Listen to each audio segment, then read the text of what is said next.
আসসালামু আলাইকুম প্রিয় দর্শক, অন্য মঞ্চের আলাপচারিতায় আপনাদের সকলকে আমন্ত্রণ জানাচ্ছি। সুপ্রিয় দর্শক, আসসালামু আলাইকুম। আপনাদের সবাইকে স্বাগত জানাচ্ছি এখনকার আলোচনায়।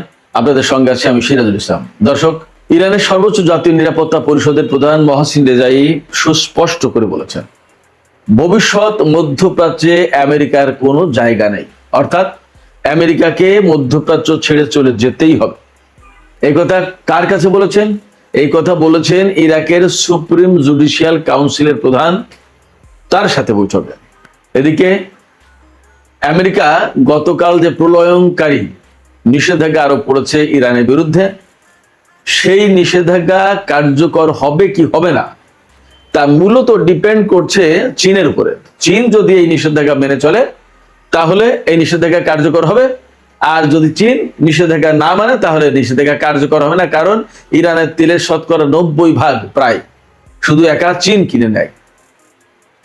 এখন এই চীন কি করবে? চীনের পক্ষ থেকে কিন্তু অলরেডি বক্তব্য চলে এসেছে। কি বলেছে চীন? তারা কি মানবে এই নিষেধাজ্ঞা? তারা কি মানবে? এবং মার্কিন গণমাধ্যমগুলোতে বলা হচ্ছে যে মার্কিন প্রশাসন বা ডোনাল্ড ট্রাম্পের প্রশাসন যে ইরানের উপরে নিষেধাজ্ঞা দিয়েছে, সেই নিষেধাজ্ঞা কার্যকর করতে হলে বিশ্বের বহু সংখ্যক দেশকে ম্যানেজ করতে হবে আমেরিকাকে। কারণ আমেরিকা তো ইরানের কাছ থেকে তেল কেনে না, অন্যরা কেনে, অন্যদের সাথে বাণিজ্য আছে। সেই সমস্ত দেশকে থামাতে হবে। কারা কারা ইরানের কাছ থেকে তেল কেনে সেই আলোচনা আজকের এই ভিডিওতে করব। এছাড়া আরো বেশ কিছু প্রাসঙ্গিক বিষয় থাকবে। এর ভিতরে একটা গুরুত্বপূর্ণ বিষয় থাকবে, ওমানের পররাষ্ট্রমন্ত্রী আজ মঙ্গলবার 25শে আগস্ট তেহরান সফরে আসার কথা ছিল, তিনি অলরেডি তেহরান সফর করেছেন এবং ইরানের পররাষ্ট্রমন্ত্রী আব্বাস আরাকচির সাথে বৈঠক হয়েছে। এই বৈঠক কিসের, কি ব্যাপার এবং এর গুরুত্বটা কি, সে বিষয় নিয়েও আমি কথা বলবো। তো দর্শক, এই ভিডিও আশা করছি আপনাদের ভালো লাগবে। যদি ভিডিও ভালো লাগে তাহলে শেষ পর্যন্ত সঙ্গে থাকবেন, লাইক কমেন্ট করবেন আর চ্যানেলটি সাবস্ক্রাইব করে সাথেই থাকবেন। দর্শক, চলুন আমরা বিস্তারিত আলোচনা করি। আমি প্রথমে কি বলছিলাম, ইরানের সর্বোচ্চ জাতীয় নিরাপত্তা পরিষদের সচিব মহসিন রেজাইয়ের একটা বক্তব্য দিয়ে কথা বলছিলাম। তিনি কি বলেছেন? তিনি বলেছেন যে ভবিষ্যৎ মধ্যপ্রাচ্যে আমেরিকার কোনো জায়গা নেই।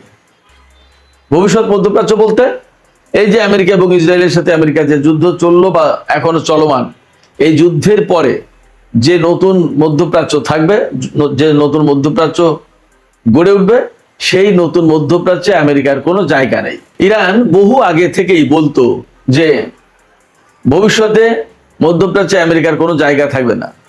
আপনাদের ছোটখাটো এই ভাই, এই বিশ্লেষক, আমি যে টুকটাক বিশ্লেষণ করি, আমিও বহু আগে থেকেই বলছি যে ভবিষ্যতে ইরান, চীন এবং রাশিয়ার যে বলয় গড়ে উঠবে, সেই বলয়ে তুরস্ক এবং পাকিস্তানের থাকার সম্ভাবনা আছে। এটা 2014-15 সালের দিকে আমি কলাম লিখেছিলাম। আমার আগে বাংলা ভাষায় এই রকম পরিষ্কার করে কোনো কেউ এই কলাম লেখেনি, এবং সম্ভবত ইংরেজিতেও আমি যেভাবে লিখেছি ইংরেজিতেও সেভাবে লেখেনি। আমি তো বাংলায় লিখেছি, ইংরেজি কলাম যারা লিখেছে তারাও আমার মতো করে একদম সুস্পষ্ট করে ক্যাটাগরিক্যাল কোনো বক্তব্য দেয়নি। আমি এখানে বিশেষ কোনো ক্রেডিট নিতে চাচ্ছি না।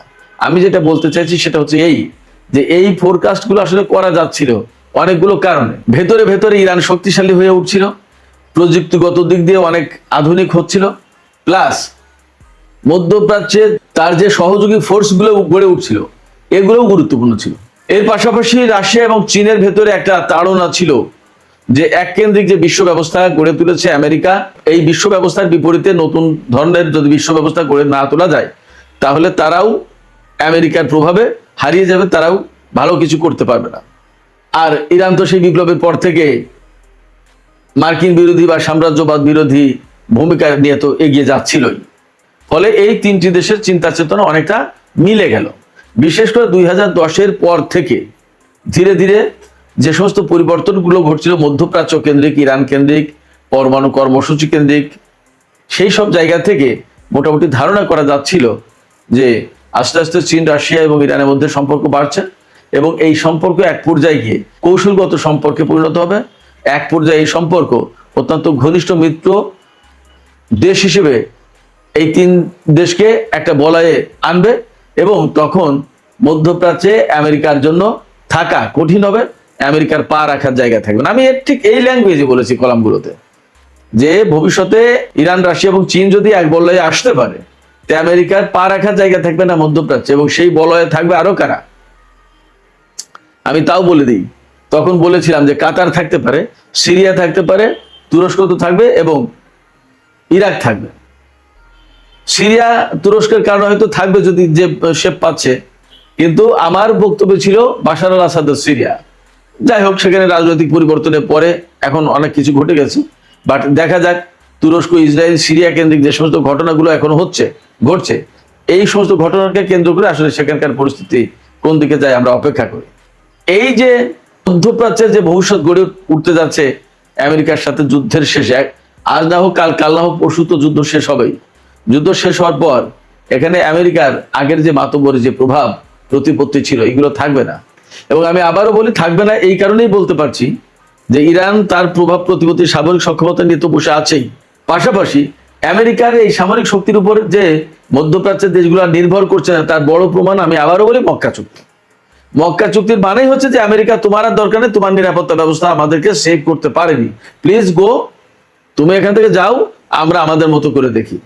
এবং ইরানের কাছে যে আঞ্চলিক নিরাপত্তার ব্যাপারে আলোচনার প্রস্তাব দেওয়া হয়েছে তুরস্ক, পাকিস্তান এবং সৌদি আরবের পক্ষ থেকে, এই প্রস্তাব নিয়ে যখন আলোচনায় বলবে ইরান তাদের সাথে, তখন কিন্তু অনেক আলাপ আলোচনা হয়ে যাবে। তখন মধ্যপ্রাচ্যের নতুন একটা রূপ ধারণ করবে এই আলোচনাগুলো যদি ইতিবাচকভাবে এগিয়ে যায়। আর এই মক্কা চুক্তি, আমি আবারও বলি, মক্কা চুক্তি যেটা হয়েছে, এই মক্কা চুক্তি যদি ঠিক স্বাভাবিকভাবে সুন্দরভাবে এগিয়ে যায়, তাহলে এই মক্কা চুক্তিকে কেন্দ্র করে শুধু মধ্যপ্রাচ্যের ভূ রাজনীতির সমীকরণ না, দক্ষিণ পূর্ব এশিয়ার রাজনীতির সমীকরণ পাল্টে যাবে, এবং তার সূত্র ধরে বিশ্বের অনেক কিছু পরিবর্তন হয়ে যাবে। এটা অনেক বড় ব্যাপার। তো এই সমস্ত যে বড় বড় পরিবর্তনগুলো ঘটবে, এই বড় বড় পরিবর্তন গুলো ঘটার পেছনে এই ইরানের সাথে আমেরিকা এবং ইসরায়েলের যুদ্ধ, এবং এখানে আমেরিকা আর ইসরায়েলের পরাজয়ের প্রশ্ন। তারা যদি চূড়ান্তভাবে পরাজিত হয়, তারা যদি এখান থেকে চলে যায়, অর্থাৎ আমেরিকা বিশেষ করে, তাহলে একদম সমস্ত সবকিছু পরিকল্পিত উপায়ে দ্রুত ঘটে যাবে। সেই জন্য মহসিন রেজাই বলছেন যে ভবিষ্যৎ মধ্যপ্রাচ্যে আমেরিকার কোনো স্থান নেই, সেখানে বরং ইরান আর ইরাক বিশেষ ঘনিষ্ঠ বন্ধু হবে, এবং এই দুটো শক্তি কিন্তু একটা গুরুত্বপূর্ণ ফ্যাক্টর হয়ে দাঁড়াবে। যেমন তুরস্ক, সৌদি আরব আর পাকিস্তান একটা ত্রিমুখী চুক্তি করলো, ইরাক, ইরান বা আরো কেউ মিলে কিন্তু এরকম চুক্তি করলেও করতে পারে, কিছু বলা যায় না। আর সবাই মিলে যদি মক্কা চুক্তিতে ঢুকে যায় এবং সেটা যদি কার্যকর শক্তিশালী জোট গঠন হয়, তাহলে সেটাই বরং বেশি ভালো হবে। দেখা যাক, আমরা অপেক্ষা করি কি করে তারা। এদিকে আমেরিকার পক্ষ থেকে গতকাল, অর্থাৎ বাংলাদেশ টাইম গতকাল সোমবার, যে প্রলয়ঙ্কারী নিষেধাজ্ঞা আরোপ করা হয়েছে ইরানের বিরুদ্ধে, আমেরিকা যেভাবে দাবি করছে, তাতে অনেকগুলো ব্যাপার এসে গেছে। মার্কিন অর্থমন্ত্রী স্কট বেসেন্ট তিনি অনেকটা হুমকি দিয়ে বলেছেন যে এখন বিশ্বকে সিদ্ধান্ত নিতে হবে যে তারাই আমেরিকার পক্ষে নাকি ইরানের পক্ষে, অর্থাৎ হয় আমেরিকাকে বেছে নাও, না হয় ইরানকে বেছে নাও। তার মানে এখন আমেরিকার সামনে একমাত্র প্রধান শক্তি হচ্ছে বা প্রধান প্রতিদ্বন্দ্বী হচ্ছে ইরান। আপনারা কৌশলগত বিষয়টা বুঝতে পারছেন, খেয়াল করছেন কোথায় গেছে। আমেরিকার সামনে এই মুহূর্তে মূল প্রতিদ্বন্দ্বী ইরান। তোমরা হয় ইরানের পক্ষে, নইলে আমার পক্ষে। এই জায়গাটাই কে কি ভাববে, কে কি করবে। একটা সময় এটা নিয়ে খুব বিব্রত হওয়ার একটা ব্যাপার ছিল, কিন্তু এখন চীন কোনো বিব্রত বোধ করছে না। চীনের পররাষ্ট্র মন্ত্রণালয়ের মুখপাত্র লিন জিয়ান আজকে একদম সুস্পষ্ট করে বলেছে যে আমেরিকা এইভাবে হুমকি ধমকি দিতে পারে না। আমেরিকা এককভাবে, একতরফাভাবে কোনো দেশের উপর নিষেধাজ্ঞা আরোপ করতে পারে না, এটা জাতিসংঘ বা আন্তর্জাতিক আইনের খেলাপ। ফলে চীন আমেরিকার এই নিষেধাজ্ঞা মেনে চলতে বাধ্য নয়। তিনি একদম সুস্পষ্ট করে বলেছেন চীন তার জাতীয় স্বার্থ এবং তার নিরাপত্তা রক্ষার জন্য প্রয়োজনীয় যে পদক্ষেপ নিতে হয় তাই নেওয়া হবে। তার মানে চীন আমেরিকার এই নিষেধাজ্ঞা মানবে না, একদম সাফ গল্প। এখন এইরকম জায়গা থেকেই আমেরিকার গণমাধ্যমগুলো বলছে যে ডোনাল্ড ট্রাম্পের এই নিষেধাজ্ঞা কার্যকর হবে তখনই যখন বিশ্বের অন্যান্য দেশ সহযোগিতা করবে, কোঅপারেট করবে এবং এই নিষেধাজ্ঞা ইমপ্লিমেন্ট বাস্তবায়ন করার চেষ্টা করবে। তো এখন সেই জায়গায় প্রশ্ন আছে যে কোন কোন দেশ ইরানের কাছ থেকে মূলত তেল কেনে। তাতে একদম সবার আগে চীনের বিভিন্ন ফ্যাক্টরি, রিফাইনারি কোম্পানিগুলো ইরান থেকে প্রায় 80 থেকে 90% তেল কিনে নেয়।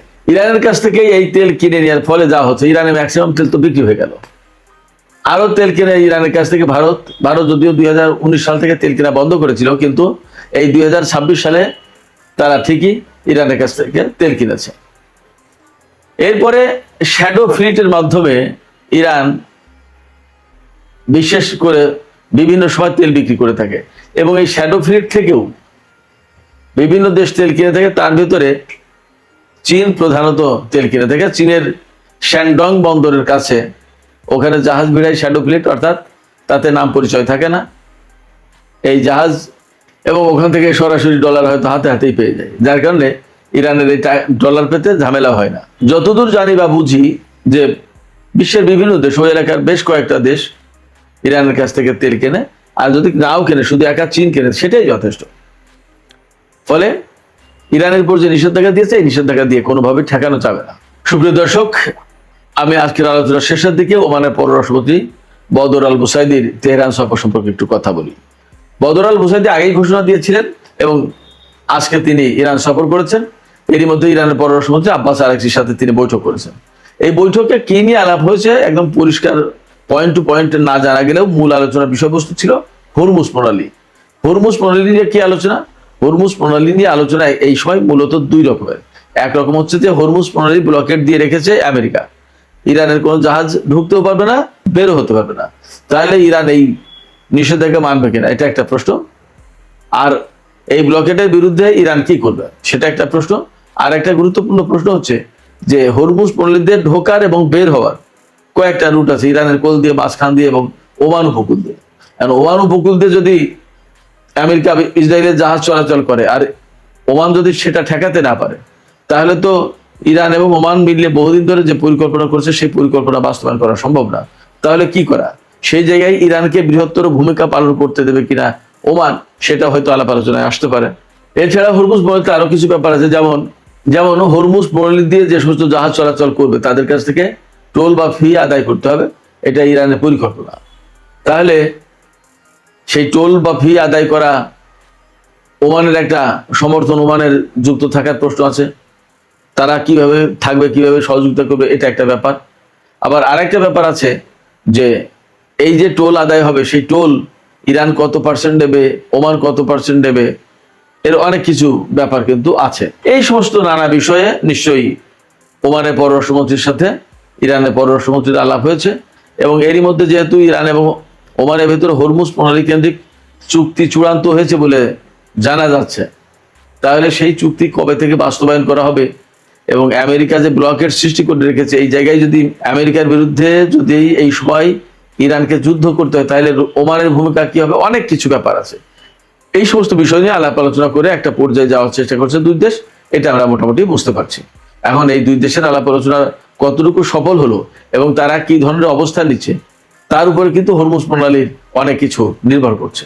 হরমুজ প্রণালীর পরিস্থিতি, মধ্যপ্রাচ্যের সামগ্রিক পরিস্থিতি আসলে কি হতে যাচ্ছে তা হয়তো আগামী কিছুদিনের ভেতরেই পরিষ্কার হবে। আমরা ততক্ষণ পর্যন্ত অপেক্ষায় থাকি।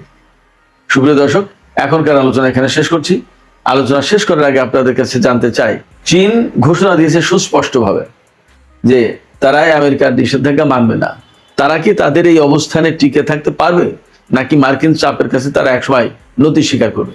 আর ইরান যে বলছে ভবিষ্যৎ মধ্যপ্রাচ্যে আমেরিকার জায়গা নেই, তার মানে মধ্যপ্রাচ্য থেকে আমেরিকাকে চলে যেতে হবে, তাড়িয়ে দেবে। ইরান কি আসলে এতটা চাপ সৃষ্টি করতে পারবে মার্কিন সেনাবাহিনীর উপরে, যার কারণে তারা মধ্যপ্রাচ্য থেকে চলে যেতে বাধ্য হবে? দর্শক, আপনাদের মতামত জানিয়ে কমেন্টে লিখবেন, আর ভিডিও ভালো লাগলে লাইক, কমেন্ট, শেয়ার করবেন এবং চ্যানেলটি সাবস্ক্রাইব করে সাথেই থাকবেন। দর্শক, আজকের মতো আলোচনা এখানেই শেষ করছি। আপনারা সবাই অনেক অনেক ভালো থাকুন। আল্লাহ হাফেজ।